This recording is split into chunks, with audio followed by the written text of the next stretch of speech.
শুভ সকাল বন্ধুরা। দেখো আমরা সকাল সকাল চলে এসেছি এখন বীরভূমের বোলপুরে কঙ্কালীতলা কালী মন্দিরে। তো মা এখানে কালী রূপেই পূজিত। দেখো সতীর 51 পীঠের এক পীঠ এখানে। তো বাইরে আমরা ডালা নিয়ে দেখো পুজো দিয়ে বেরিয়ে চলে এলাম। তারপরে দেখো ভেতরে তো ক্যামেরা অ্যালাউ নাই, তাই তোমাদের দেখাতে পারলাম না।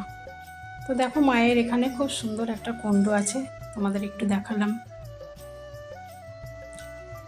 তারপর দেখো মন্দির চত্বরটা কত সুন্দর, অনেক বড় এরিয়া জুড়ে মন্দির। তো এখানে তো ডেলি অনেক লোকের সমাগম, খুব সুন্দর জায়গা। আমার তো খুব ভালো লেগেছে, তোমরা আসো তোমাদেরও ভালো লাগবে।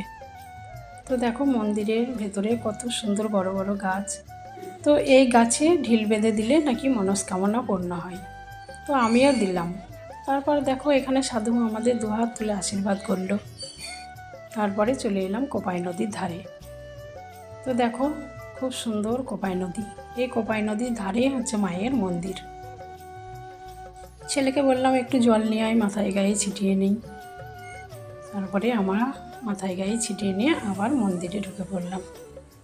তো দেখো মন্দিরটা বারবার দেখতে ইচ্ছা করছে, তোমাদের তাই দেখালাম। তারপর দেখো এখানে কত লোকের সমাগম। বাইরে তো একটা বাবারও মন্দির আছে। মা যেখানে বাবা